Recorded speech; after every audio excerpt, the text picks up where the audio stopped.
Welcome into The Bad Fan. This is the place to hear all about your favorite things from a point of view that may go against the grain of a normal fan. I'm flying solo this week as Brandon and Cole are working on their beach bods as we are headed to Panama City next week with some friends.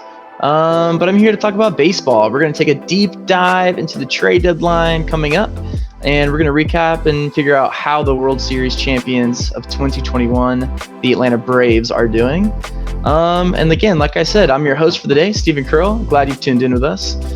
Real quick before we get started, becoming a Bad Fan is easy and made better by subscribing and clicking the bell below this video. That way you are always notified to see new episodes like this one from The Bad Fan. All right, so beginning today, I'd like to take a dive into some headlines around Major League Baseball. So, trade deadline is approaching, and something unique about this year for the trade deadline is it is the only deadline. In years past in Major League Baseball, you had the trade deadline and then the ability to pick up players off waivers in the month of August. The waiver deadline is the trade deadline this year. All moves of MLB rosters must be made by the trade deadline. So moving into that, Andrew Benatendi of the Kansas City Royals has been traded to the New York Yankees in exchange of 3 arms outside of the Yankees' top 10 prospect list. Yankees bouldering their outfield right now. Into the next headline, we're going to figure out where is Luis Castillo of the Cincinnati Reds landing spot. He's pitched to the tune of a 1.7 ERA in his last 5 outings, and the Yankees even had a scout at his last outing as well. And what's dominating all trade deadlines right now, if you know anything about a baseball, is Juan Soto. Is the trade talk real, or is it just smoke and mirrors? We're going to figure that out. And then reports as I was typing up this episode is that Tyler Naquin is making the move from the Cincinnati Reds to the New York Mets over in Queens. All right, everybody. That was a lot. Let's dive in.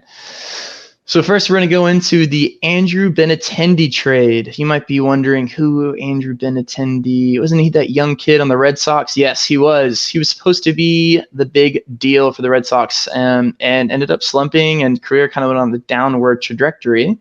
But that's not the case this year. Andrew Benatendi is hitting .321 this year, walking with a strong 10.1 percentage, while only punching out in 13.5% out of his trips to the plate. Power's down this year. He's only hit 3 home runs, but he leads the majors with 91 singles. He's picked up 14 doubles, but he has under 20 extra base hits, which is actually crazy. Coming from a guy in his early years as the Red Sox, he was hitting around 15 to 20 bombs. Yeah, what I think about this trade, it's a no-brainer. Andrew Benatendi, I would say, going into the deadline, was the number 1 candidate out of any team to move. Kansas City Royals are sellers. I think they ended up losing 21 games in May, which is just absolutely brutal. We all knew the Royals would be sellers, and Benatendi being the shiniest piece there. The Yankees don't give up that much in this trade. The highest rated prospect that they gave, I believe, was their number 13 prospect. So they're still holding on to some prospect capital to move for maybe a Juan Soto, maybe a Luis Castillo. And Benatendi gives them a good option in the outfield. Right now, the Yankees have Aaron Judge patrolling out there, Aaron Hicks. Joey Gallo has been abysmal. So much that they've signed the second best mustache in the league of Matt Carpenter behind our Braves, Spencer Strider. This is a no-brainer for the Yankees. Benatendi is an outfield plus upgrade in the terms of defense, and he's going to hover in that lower third lineup of the Yankees, part of the Yankees lineup, and he's going to get on base, as Billy Beane would love. A fun fact to note about this is that Andrew Benatendi is unvaccinated. The Royals took a trip up to Toronto not too long ago, and he had to be placed on the restricted list as Canada and the Toronto Blue Jays require vaccines to play. But Benatendi actually spoke about this before the deadline, actually at the All-Star break, 2 Yankees players that were in LA for the All-Star break as well, when the rumors were kind of going wild, and said, you don't have to worry about me getting vaccinated. It's going to get taken care of. So Andrew Benatendi, unvaxxed, but he's going to be waxed, heyo, as the Yankees have a fun little tidbit here for you. A rule about facial hair, keeping it clean cut, no super long facial hair or long hair down past the shoulders as well. So Benatendi, first one on the trade docket. As well as, like I mentioned earlier in headlines, Tyler Naquin is also making the move from Cincinnati to the New York Mets. Naquin, 240 hitter, provides extra defense capabilities for the Mets in the outfield. These are kind of the moves that you saw the Braves making last year with Jock Peterson, Jorge Soler. Really, that was more of an offensive thing, but these teams are gearing up for the playoffs. You never know with injuries what could happen. For God forbidding, So we're going to figure it out what the Braves have in store this trade deadline as well a little bit later in this episode. But we're going to be moving to the Juan Soto saga, the 23-year-old slugger. So there's a lot to unpack here. So we're going to cover some of the main bullet points and try to figure out what is going to happen this year with Juan Soto. Here's where we stand with the 23-year-old slugger. Soto has 2.5 more years of control left on his contract. So the Washington Nationals in no way, shape, or form have to buckle or trade Juan Soto away at the deadline this year. This earlier in the season, wouldn't even think would be happening, as Mike Rizzo, the Nationals GM, had said Juan Soto is not for sale. He's not going to be traded. But things have changed since June, as Juan Soto has declined a 15-year, $440 million contract extension from the Washington Nationals. That's a lot of moolah. And Soto's worth more than that. I think that Juan Soto, when his contract is up, the next extension he signs will be north of $500 million, which is incredible. And another thing with the Soto deal, he didn't resign for a multitude of reasons. Annual salary, base pay is below that of Francisco Lindor, and that other proposal of $35 million. I think he'd only be making around $28 million a year with this deal. So he declined it as well. The Nationals organization, crazy enough, they won the World Series, was it 3 years ago, something like that. And they traded away most of their team. Juan Soto playing with the likes of Trey Turner, Bryce Harper, Max Scherzer, and Josh Bell. This trade window is also likely to be on the move away from the Nationals. And on top of that, the Nationals are up for sale. So I can't really blame Juan Soto one bit, being a 23-year-old, winning a World Series already, and he wants to win. He's not content with signing a super long deal for a franchise that hasn't convinced him that they're going to invest a ton in the team to win right now. So Nationals are an interesting spot right now, like I said, shopping around Josh Bell. But we're going to look at some destinations for Juan Soto. A lot of teams have been in on this guy. Possible landing spots that I'm seeing are the Yankees, Cardinals, Dodgers, Mariners, Padres, Mets, and the Giants. The most likely of these teams, I would say, I'll probably say Cardinals number one, then potentially with the New York Yankees. I feel like the Dodgers have to be in on every single big player with all that money out there.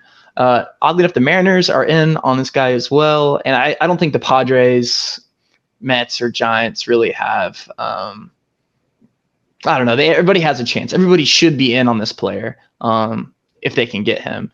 And an outside team, financially not in the best place, that's playing in an old hockey stadium, are the Tampa Bay Rays. The Tampa Bay Rays have a ton of prospects. and they have enough financial capital to pay out Soto's rest of his contract from these next 2.5 years. This contract extension, this $440 million, everything that's going to be paid to this player in 3 years isn't right now. So, I mean, the Rays are a team that ran on Freddie Freeman. And it would tickle me to death to see Tampa Bay Rays get Juan Soto, but most likely will not happen. If he is to move this window, I would say the Cardinals going in for him would be incredible. Paul Goldschmidt, Nolan Arenado, Juan Soto. It just doesn't seem real. Yeah, that would be my pick for the National League. And then again, for the Yankees in the American League, I think it's as simple as if the Yankees trade for Juan Soto, the Yankees win the World Series. Like, I don't even want to have a conversation. If the Yankees trade for Juan Soto, they will win the World Series. Aaron Judge, Juan Soto, I mean, and the rest of the way this team is playing is incredible. And Yankees fans are excited about it. And I think you have to think about the trade deadline also as a psychological boost to teams and to organizations.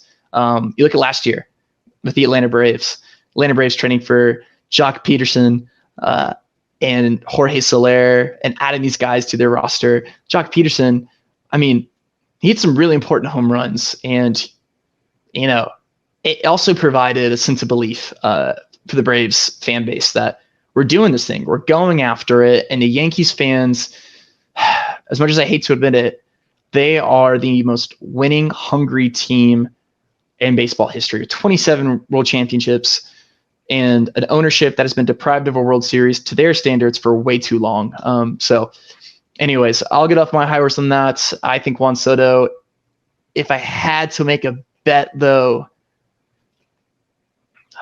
I think he's going to stay.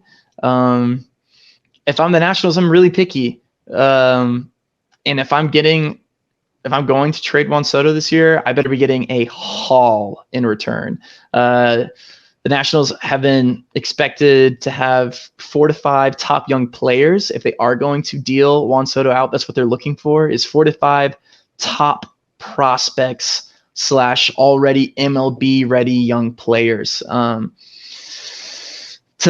return for Juan Soto. I mean, you have this next ownership group, whoever it is, if it's a family, if it's just a single owner or organization or whatever it's going to be, to start from scratch with amplitude of prospects. So Juan Soto, I think he stays. I think it's way too much. I think it's way too big of a deal for it to happen. This short, when you have 2.5 years left of control. I mean, I would be asking for the moon. I was watching Farm to Fame, John Boy's Media's one of their TV broadcast shows with Peter Moylan, former Atlanta Braves relief pitcher, and he was making the point of every team should be in on Juan Soto if they can be, but he was even comparing Juan Soto to Ronald Acuna, as both of these players have been compared to each other throughout their years, and that it would take the Braves trading Ronald Acuna to the Washington Nationals and getting some players from the Nationals potentially, or whatever he was saying. But yeah, Ronald Acuna to the Nationals to get Juan Soto. So that's what these analysts are thinking about Juan Soto. I think it's just way too much for teams to give up for this guy. He's young, he's fantastic, future Hall of Famer, but I think he stays put. All right. That was a lot. I'm going to take a drink of water. This is live, baby. Kind of. Live as in I'm not doing 2 takes of this. All right. We're moving into the Braves. The Atlanta Braves have made up a ton of ground on the New York Mets. And we have the Mets on their heels. But even as small as a move like Tyler Naquin to the New York Mets looks, I think the pressure's on the Atlanta Braves. The pressure is on the Atlanta Braves to make some moves at this deadline. And I don't think we need that much, but because we've been very lucky with likes of Michael Harris coming in and just setting the league on fire, up for rookie of the year conversation. He's definitely not too far off in that. But the Braves need an outfielder, and the Braves need starting pitching. I love Charlie Morton. I love that he breaks his leg in the playoffs and still finishes out the inning. I love that. I love Max Fried. He's fantastic. But Charlie Morton and Ian Anderson haven't really been getting it done. And if I'm looking for this Braves team to make a run, to make the playoffs, let alone make a run in the playoffs, we're gonna need a starting pitcher. Luis Castillo, obviously, I just got done saying he's been linked with the New York Yankees. Frankie Montes is also out on the block.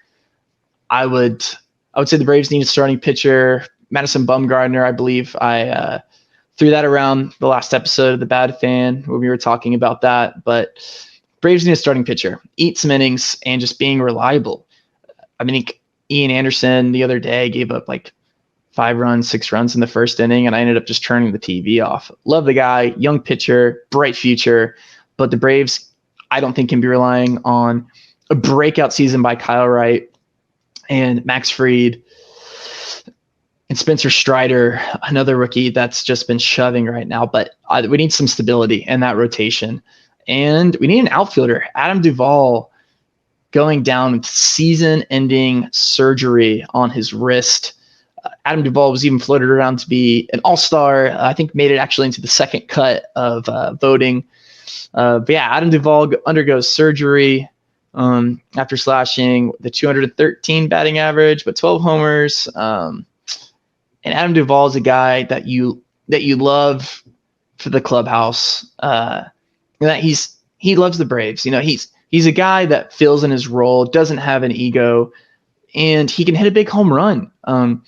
Me personally, after seeing him hit a grand slam in the World Series, one of the best moments of my entire life, it's a big loss to the Braves. No matter how maybe poor his numbers were this season and how he underperformed, and even though Michael Harris came in and kind of took his job as Adam Duvall was our starting center fielder this year, which is crazy to think about, but it's about depth. Like I was saying earlier about Tyler Naquin and Andrew Benatendi for the Yankees and the Mets.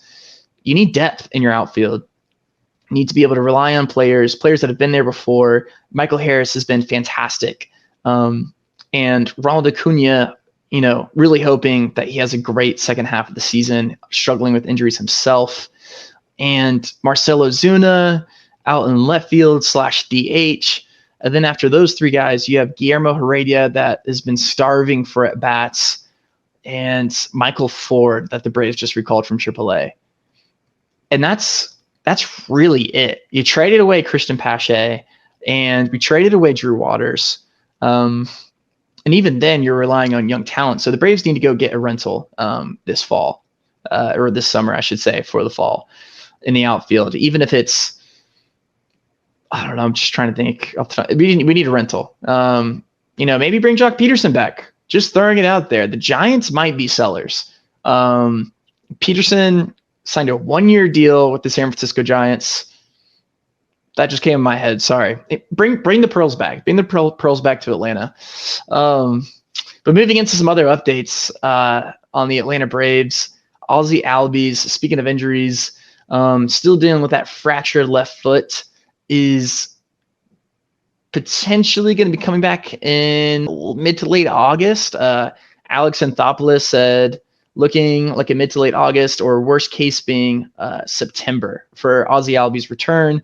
He's a 2-time All-Star, and he's progressed to putting 75% weight bearing on that, again, like I said, fractured left foot.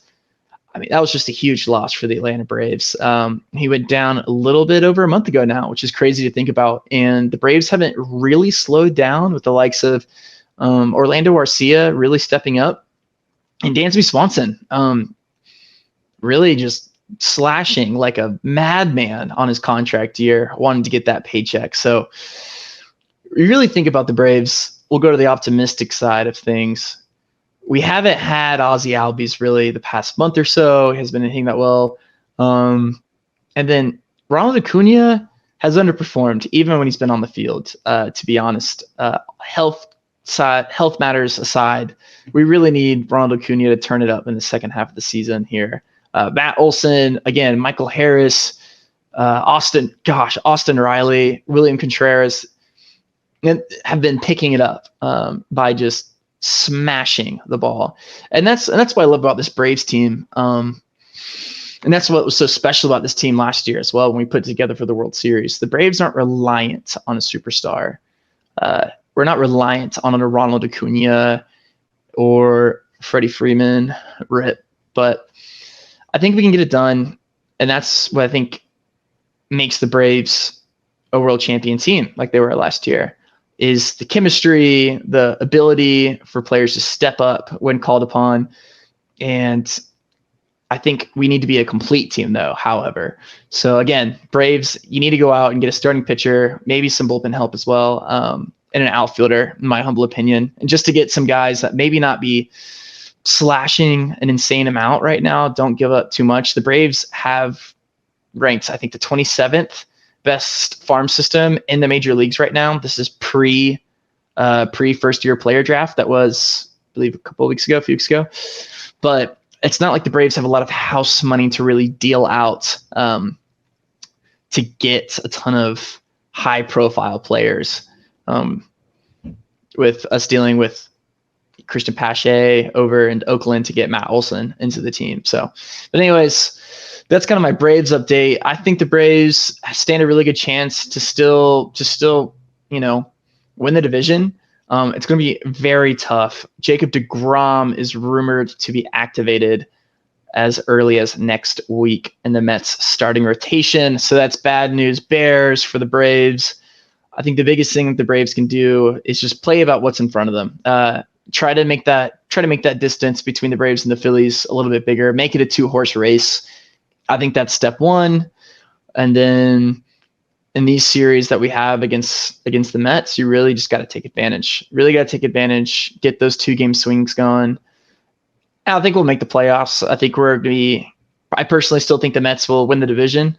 But I think we'll be a strong wild card team. But the way the Braves deal at this deadline is definitely indicative of if we're going for it or not, or we're kind of taking our foot off the gas and just punch the ticket to October and anything can happen, which honestly, I'm not upset about. We just won the World Series. But yeah, only time will tell. And again, this is pretty early on. Usually you see after the All-Star break, trade talk to start heating up more and more and more. So I'm sure by this time next week, we'll have at least 5 or 6 trades. Who knows? Maybe Shohei Ohtani's on the move. There's been rumors about Shohei Ohtani being on the move from the Angels. So you just never know. You never know, honestly. Max Scherzer to LA last year came out of absolutely nowhere. So that's what's fun. That's why I love the trade deadline. And I'll love to see it. I think that's all we got today. Shorter episode. Again, flying solo, talking about the baseball, a little bit of some trade deadline action going on. Well, we're going to wrap it up here. So thank you for joining us today on the shortest episode, I think, ever of the Bad Fan Podcast. If you enjoyed today's time together, please give it a thumbs up. It's free. It only takes a second of your time. Subscribe if you're not already a Bad Fan. Get involved with us by commenting down below, interacting with our Instagram posts or Twitter account. And if you need a link tree, it's going to be in the bio, descriptions below, and everything. We're going to have everything you need to get connected to the Bad Fan. Well, thank you for joining me on this journey here at the Bad Fan. Hope you have a great day, and we'll see you next time. And until then, enjoy watching sports, and go Braves. Peace out.